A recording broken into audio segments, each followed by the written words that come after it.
وجاءت سكرة الموت بالحق ذلك ما كنت منه تحيد ونفخ في الصور ذلك يوم الوعيد وجاءت كل نفس معها سائق وشهيد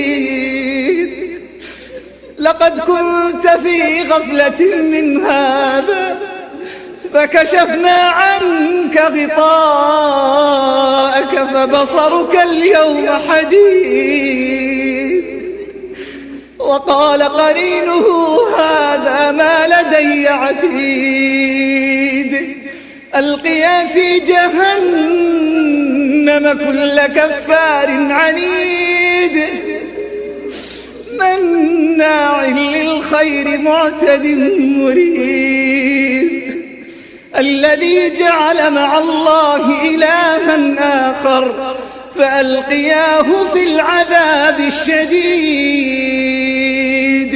إني أبدأك من حديثي والحديث له شجون فأرقت موضع مرقدي يوما ففارقني السكون القبر أول ليلة بالله قل لي ما يكون.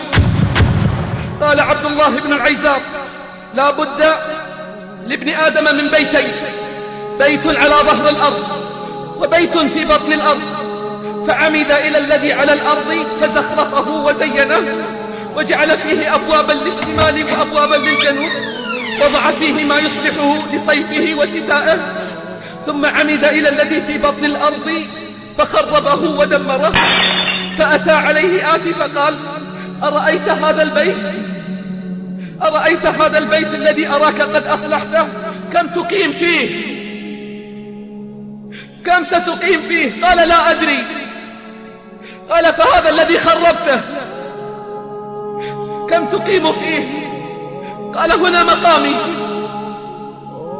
فقال تقر بهذا وتدعي أنك عاقل؟ والله لو علم أهل العافية ما تضمنته القبور من الأجساد البالية لجدوا واجتهدوا في أيامهم الغالية خوفا ليوم تتقلب فيه القلوب والأبصار. تنبه قبل الموت إن كنت تعقل فعما قليل للمقابر تحمل وتمسي رهينا في القبور وتنثني لدى جدة تحت الثرى تتجندل فريدا وحيدا في التراب وإنما قرين الفتى في القبر ما كان يعمل. دع اللهو نفسي واذكري حفرة البلا وكيف بنا دود المقابر يفعل. إلى الله أشكو لا إلى الناس حالتي إذا صرت في قبري وحيدا أململ. قال مالك بن دينار كنا مع الحسن في جنازة فسمع رجلا يقول للرجل من هذا الميت؟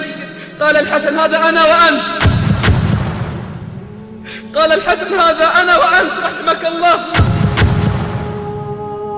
فأي موعظة أعظم من هذه لو كان بالقلوب حياة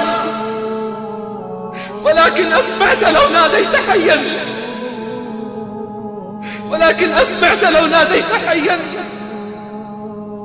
ولكن لا حياة لمن تنادي.